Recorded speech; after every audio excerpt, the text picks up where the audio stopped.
Basically, when we were asked by Aravena for the last biennial under the topic Reports from the Front, we started with this film project, which is based in a Harvard Abroad studio we did in Berlin, and we had to organize a conference.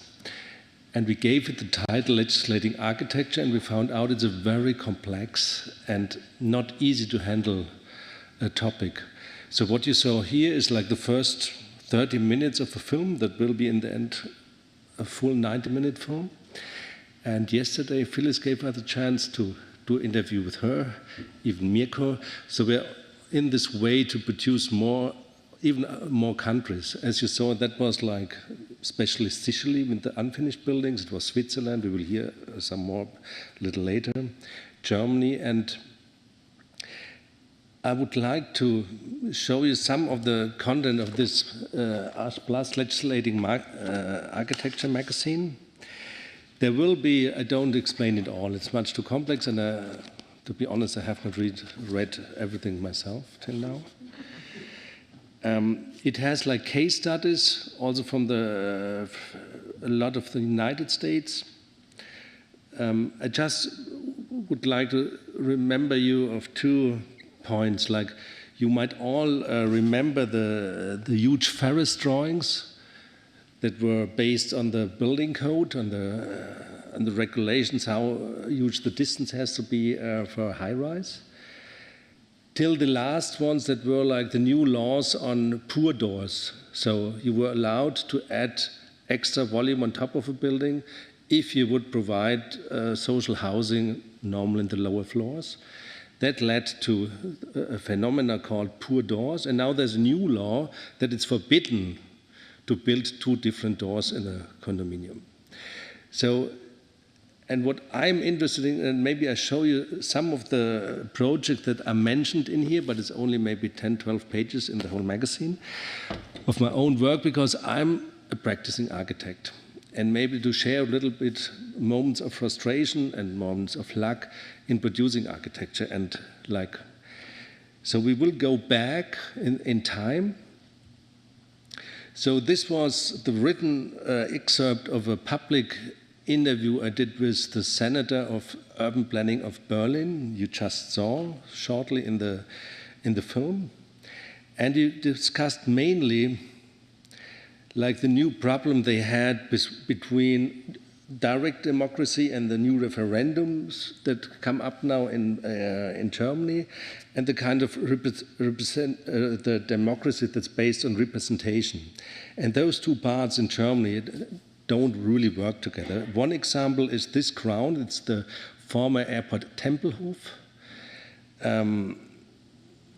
which a public referendum decided that there shouldn't be any housing, even if we need like 30,000 units within 5 years. So even social housing was not allowed. And we advised them, well, don't get out of this either or. This is the public that votes for non-housing, but you still have, you see this huge building on the left-hand side, which is 1 kilometer long. You could just put a new building on top. So you could avoid this kind of fight between representative democracy and direct democracy. We are discussing now, also as advisor of the state of Berlin in the development of, let's say, new urban plans, how to come over the separation that was implemented in the 50s, 60s after the CM congresses, that you have areas for production, because production was dirty, for living, housing, and leisure time. This leads to a situation where even if there is huge amounts of areas that could be used for housing now, it's completely forbidden to do any housing there. Even if there is old existing housing, you could not even use it as housing because it's declared a production area. One of the examples is here, it's in Lichtenberg. Here are the 2 towers. So Christopher, me and 2 other friends, we bought those towers to really fight against the regulations, like we will start to live there, even if it's not allowed, but what can happen? So if you do enough, let's say, publicity on it, they can't throw us out. So that's a kind of way we deal with this kind of existing laws. Even the senator supports us from non-officially for the moment to test whether the time is so far developed to change this, the laws that frame something as either production or living area. So that is the first project we realized there. No, it's mostly Christopher who did this little hill. So here you see Christopher as a gardener on his new hill. Because it's a highly also, it's completely covered with concrete and so on, but maybe I just go on. So one thing we are discussing with the Senator of Urban Planning is to implement a new law on the state level of Berlin. Berlin is not only a city, but a state. And it's very easy. On one hand, everybody would like to put new penthouses on existing buildings, because that's the space you could rent out or sell the most expensive. On the other hand, especially in these high-price areas of Berlin, social housing is missing. And we don't have any more social housing, in fact, in Germany. So we asked him, couldn't we do a new law that says you are allowed to put one floor on top of an existing building, even above the existing regulations, the height regulations, if, as long as the penthouse is existing, you rent out for €6.50 a square meter in the same building. So that would mean that it becomes a mixed situation, and for sure they would rent out first floor, but still it would mean that in one house you have this social mixed situation. And we did ask, there are companies or associations of house owners, how many of them would follow this new rule, and it would cost nothing for the state beside making the law. And it was 80% would easily go for that, and from this 80%, even 60% would allow the city to name who's going into this, let's say, one floor of social housing, if the city guarantees at least this very low rent. And now we find out that implementing a law is a horrible thing. So even, let's say, the conservatives, the left, even the Green Party, they agree to it, but to implement it legal-wise, it's a 4 to 5 years phase. And if the mayor is changing, now we had new elections, you might have failed already. So, but I'm sure that to implement a law like that, maybe it takes the same energy than building, let's say, a mid-sized house as an architect with all the construction phase and everything. It would change much more the city fabric and the use of the city than a single building could change the social environment. Before that, what made me, let's say, start a campaign against existing policies, especially when it comes to real estate, was a case. So what you see here, that's the how you call it?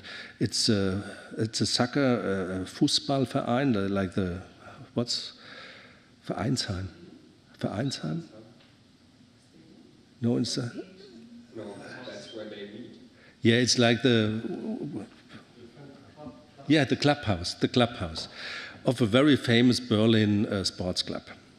This was a stadium, and they had to move, and there was a ruin, investment ruin from the 80s, that's West Berlin in that case. They wanted to do a sports hotel with really huge underground sports facilities, and at the same, when we found that, there was a competition for a new temporary art hall. And all the requirements for this temporary art hall that was meant to be only for some months, we could found in that existing ground, in that existing ruin, which is basically made of concrete, so it was not a ruin. And so we suggested, well, and it was owned by the city of Berlin. So that's great. The city already owns it. They don't know what to do with it, though they could use it as a non-permanent art institute. So we won the competition. And then it turned out that 10 days before it became public, the ground was sold.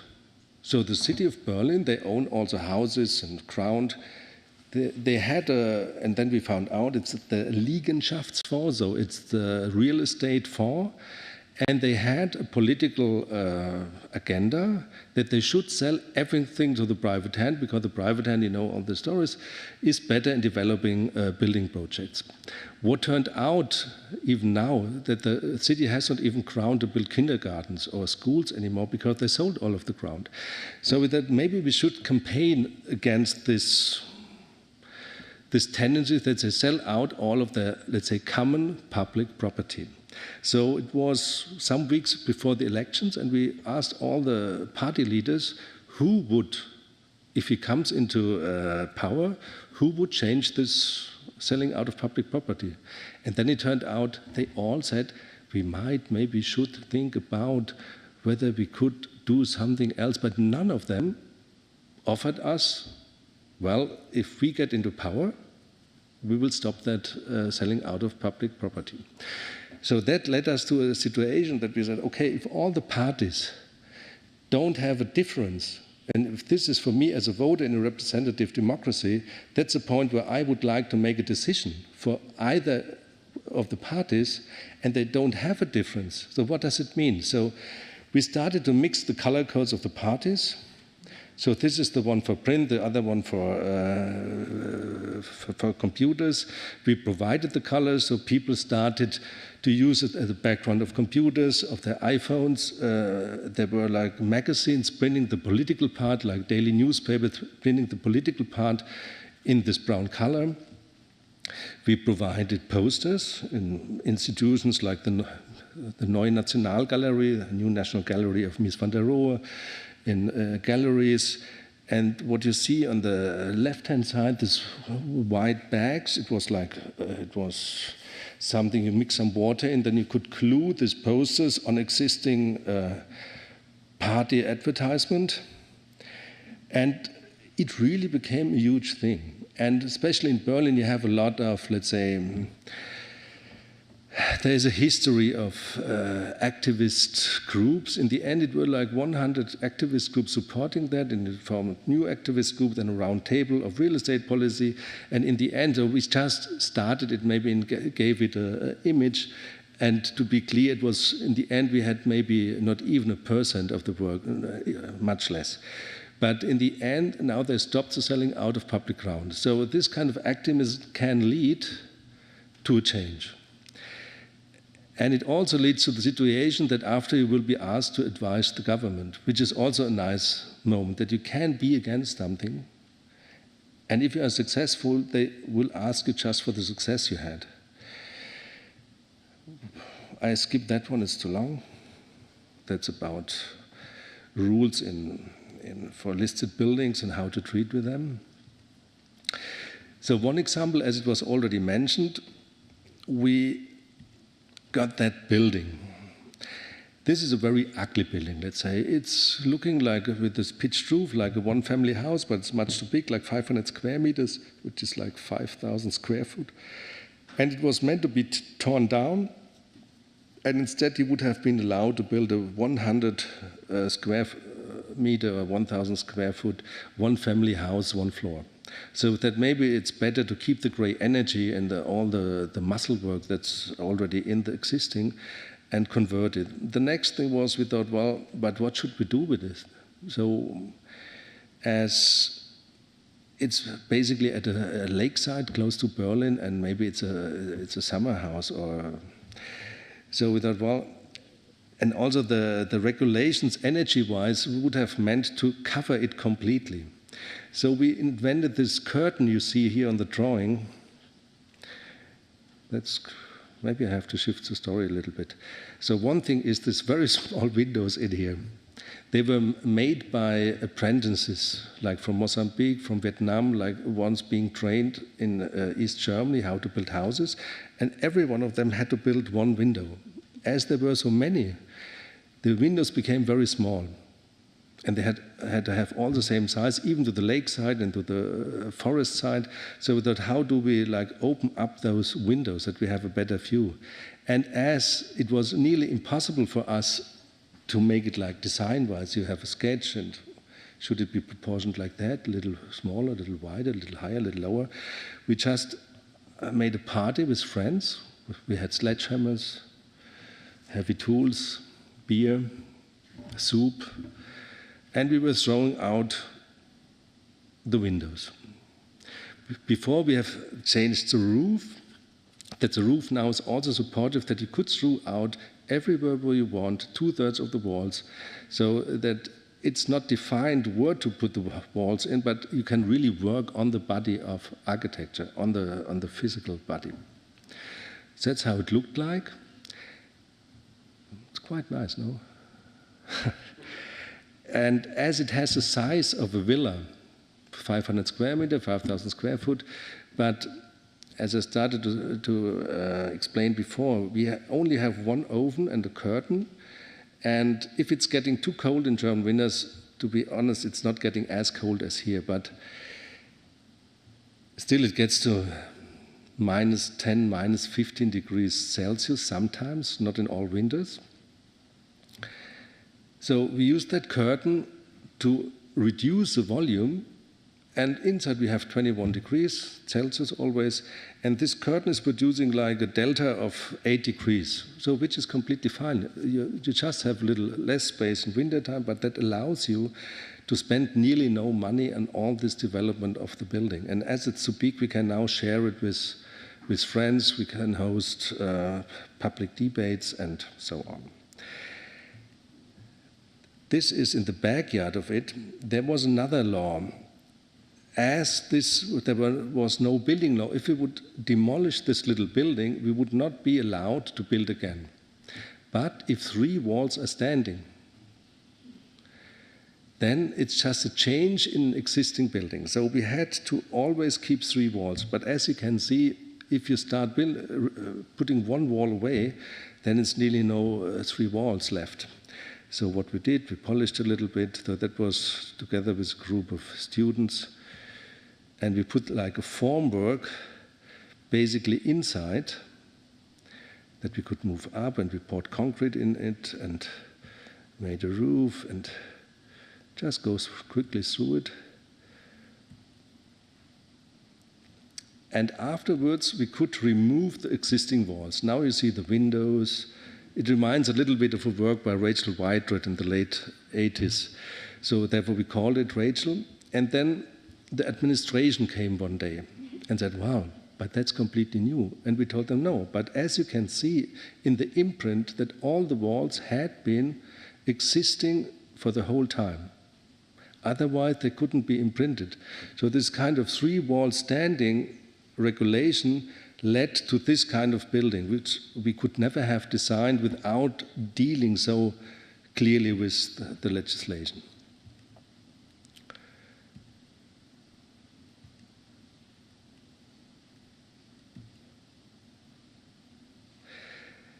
And strangely enough, it even made it to the cover of the teen magazine of New York Times, even if they didn't mention clearly the concept of climate.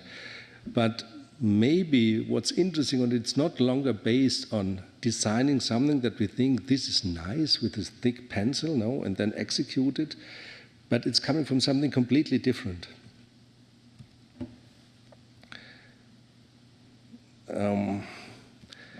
Maybe 2 more examples. So this was a situation, an infill in Berlin. It's called Brunnenstraße. Some of you might know it. And we tried to let's say, to design or to inform the design process just by existing rules.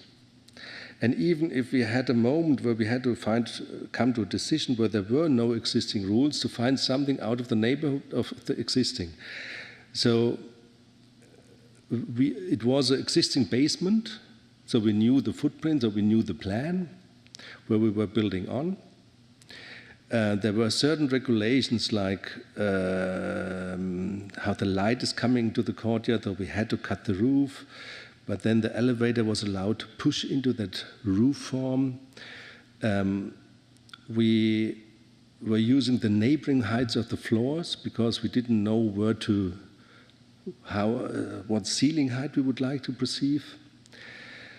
And you see there's a little step in between, a little difference between the two neighboring buildings leading to an edge, which is leading us to the stairs that was allowed because we were allowed to build on the left-hand side, on the one on the right upper part, to build an outside stair. And now, being here in Montreal, I see that was not an intervention we did, but it's existing everywhere here, no? Because it's not counting in the envelope, and even like the fire regulations, because there is a cable car in front of the street, so the fire brigades can't use the leather of their big truck. So the longest handheld leather they can bring into the courtyard is 8 meters, so we had to form the ground that the leather is reaching these levels. And maybe more important, it was a situation where in the backyard there were like, from the city of Berlin, co-financed artist residences, and this program ended. So we thought, well, maybe we should build something so cheap that even our friends and artist friends can pay the rent. And if you build something for half price, you can rent it for half price. It's a very simple calculation. So in the end, this is like polycarbonate sheets with 10 chambers. It's like 100 euro a square meter, which is like 150 Canadian dollars a square meter, which is a very heat-cold-wise, a very effective material. Light-wise, it's wonderful, even if it might not last for 100 years. So here you see the back staircase. And the other decision was, it's not defined whether it's working or living. So you can live in, work in, combine it. And I think it's sometimes much more effective to not determine the situations. It goes through. So it's providing a very soft light inside. You can somehow feel what's going on inside because this polycarbonate is like translucent. But basically, it was the construction costs were 1,000 euro a square meter, which is like 1,500 Canadian dollars a square meter. So you can, which is maybe I don't know what your building costs here, including the ground, I have to say. So it's really, really cheap, and you can see it inside. But still, if you have the choice whether you have 100 square meter to use for the same price, then 50 square meter in another place, then it's a quite easy decision, no? Or if you say the same amount of space costs half of it. So therefore now it was ateliers in, it was like magazines in, there's still an art gallery in. And maybe the last one I show, it's something in Copenhagen. So we're going back in time, and you already see that the part of legislating becomes less with the time. So when we started, we were not so aware about this, let's say, relation between legislation and building, between building cost and design. So this was a situation in Copenhagen where there were 4 firewalls, and it was a competition for a sports center, and where they wanted to bring together like little high culture, low culture, because there were some graffitis, and in that time in Scandinavia they thought if there's any graffiti they should already like do something for the neighborhood. And normally a design here would lead to a kind of independent object, no? Like not being related to these firewalls. So we said, okay, but maybe it's best we just use the whole space we have. We use the firewalls, we extend the building as far as possible, we let still the light, because there are also regulations in Scandinavia, we let the light enter the courtyards of the existing buildings. And it led to a kind of urban barn, let's say, a kind of much too big building, which offers space now for programs that were not even in the program before. So instead of 2,500 square meters, it's about 5,000 square meters, and you have underneath this artificial landscape, you have like normal temperature, but to play this kind of sport in wintertime when it's -10 outside, and raining, it's fine to have a space where it's just like 16 degrees Celsius, even if it was not fulfilling the requirements. So this kind of the question of standards in that time were interesting us a lot. And we skip that one. And I started as an architect directly after my studies with a competition together with an older architect, Sam Kelp and Julius Kraus, and we won a competition of a museum, and you can really see the difference. So this museum, which was the Museum of Mankind, hosting the Neanderthal man or the bones of the Neanderthal man, is clearly a nice object in a nice surrounding, no? It's like a ram coming out of the earth. It's like a narrative of the evolution of mankind. Even in that case, this narrative that's embedded in this kind of spiral coming out of the ground, out of the dirt up to the light. In the case of the Neanderthal man, it's not even true, because the Neanderthaler died out 60,000 years ago. So, well, that was my first building.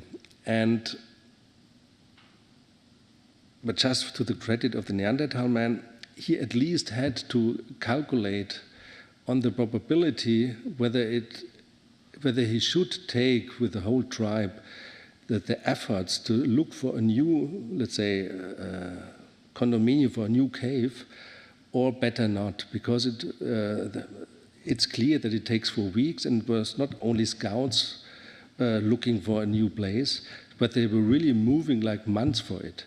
And I think this kind of calculating on a better future, which is already found at the Neanderthal man, maybe that's something, the only thing in the end I would take from this project. And now we would like to show you a little film on a project, on an educational project in Zurich. The first film we did was shown at the ETH in Zurich, and we just run it, and from time to time I translate and explain it. We did it with the students of the first year of Christian Kerres, and there were 300 students. And since you heard a little bit in the Venice version of the film, in the 30-minute version, you heard a little bit about Switzerland, that it's the oldest democracy, as Christian Kerres said, what is not really right, but it's a very old democracy, and it's a totally different idea of power, because they don't have a president or a premier minister. They have Bundesräte, which nobody actually knows, besides in Switzerland, so there is no real power. And they have this idea of direct democracy. And they also vote on every public building, which we thought is a very good idea, and maybe on a local basis, because since we saw the referendums in Britain and in Colombia, bigger referendums might go the wrong way. And so what we did is that the students had to come up with some ideas of what they want to vote on. So it should have been about the city, and it should have been about architecture. And then they had to vote. The 300 students had to vote for it or against it. And so there was a process in the whole semester that somebody would win at the end. And they had also to make little films. You saw one film on Le Corbusier. I mean, this girl standing on the rooftop in the sundown, and then they could use the films as for their votes or for their referendums. Here you see some presentation of. There was one of the things to vote on was that many of the students said Swiss people live on too much space. So there were, one was 40 square meters, the other one was for 20 square meters.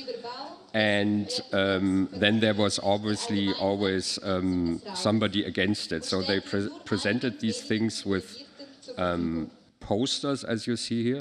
Yeah, then there was another thing which was called der Stadtkaiser, the city emperor, and some students were proposing that Zurich or the bigger cities get one man who's there for 6 years, and he kind of decides what is built and what is not built.